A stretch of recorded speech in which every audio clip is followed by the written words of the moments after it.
শ্বশুরমশাই, ও শ্বশুরমশাই, শ্বশুরমশাই। আরে কে তুমি? আমাকে শ্বশুরমশাই বলে ডাকছো? আমি তো এখনো কোনো মেয়ে বিয়েই দেইনি। আরে দেননি তো কি হয়েছে, দেবেন আমাকে। আসলে শ্বশুরমশাই, আমি না আপনার মেয়েকে খুব ভালোবাসি। আরে এ আমার মেয়েকে ভালোবাসে? আমার তো দুটো মেয়ে, এ কোন মেয়েটাকে ভালোবাসে? মেয়েরা ঘর থেকে বেরিয়ে আয় তো। আচ্ছা বাবা, তুমি এর মধ্যে তো কোন মেয়েটাকে ভালোবাসো? আরে শ্বশুরমশাই, আমি তো আপনার এই মেয়েটারে ভালোবাসি। ও, তুমি আমার এই বড় মেয়েটাকে ভালোবাসো?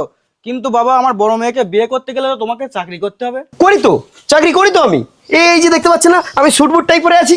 মমতা দি কি আমাকে এমনি এমনি টাকা দিচ্ছে নাকি? মাস গেলেই 1,500 টাকা করে দিচ্ছে। কি 1,500 টাকার চাকরি? এ আবার কিরকম চাকরি? আরে শ্বশুরমশাই, আপনি বুঝতে পারছেন না? আরে বাবা, বেকার ভাতা, বেকার ভাতা। শালা হতচ্ছাড়া, বেরো আমার বাড়িতে, বেরো। আমার মেয়ের সাথে আমি তোর জীবনেও বিয়ে দেবো না, বেরো। বাবা, আমি ওকে ভালোবাসি, ওকে ছাড়া বাঁচবো না। তোর ভালোবাসা নিকুচি করেছে, যাও ঘরে যাও। আরে শ্বশুরমশাই, রাগ করছেন কেন? আর নইলে 500 বাড়িয়ে দিচ্ছি। হাট কিন্তু হাট। চলা, এত টাকা খরচা করে ড্রেস ভাড়া করলাম, আমার তো আসল কাজটাই হলো না। এখন আমি কি করি? তুই যে দুদিন আগে আমার কাছ থেকে ড্রেসটা ভাড়া করলি, ড্রেসের টাকাটা কই? আর ড্রেসটাও তো আমাকে ফেরত দিলি না। আরে ভাই, দেবো রে দেবো। আমি যে জন্য ড্রেসটা ভাড়া করেছি সেই কাজটাই আগে মেটাতে পারিনি। দেবো দেবো, তুই চিন্তা করিস না, তোর দেবো। কাজের নিকুচি করে ড্রেসটা আরে বললাম তো দেবো। আরে ভাই, তুই এত চিন্তা করছিস কেন? তুই একটা ছেলের একটা মেয়ের জন্য অত চিন্তা করছিস? আরে চিন্তা করি না, সব ঠিক হয়ে যাবে। আরে ভাই, চিন্তা করিস না, সব ঠিক আছে, মনটাকে স্ট্রং করিস। অনিতা, অনিতা, সব সর্বনাশ হয়ে গেছে। কি হয়েছে? আমার দিদির বিয়ে ঠিক হয়ে গেছে। আমার মনে হয় তোমাদের ভালোবাসা আর পূর্ণতা পাবে না। তুমি প্লিজ কিছু একটা করো।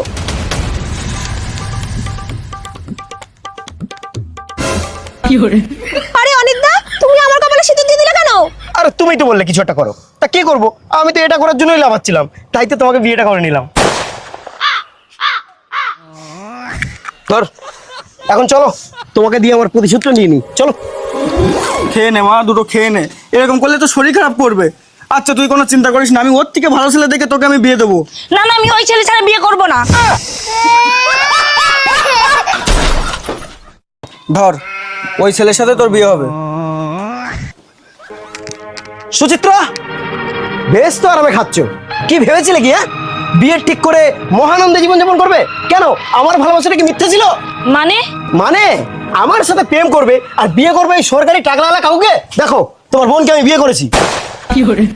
আরে এসব কথা তোমাকে কে বলেছে যে আমার বিয়ে ঠিক হয়ে গেছে? কেন, তোমার বোন আর আমি সেই শুনে ওকে তো আগে বিয়ে করে নিয়েছি। আরে এ তুমি কি করেছো? ওর মাথার সিট খারাপ আছে, ও কখন কি বলে নিজেও জানে না। দিদি, আমার পাশে যে দাঁড়িয়ে আছে এটা কে রে?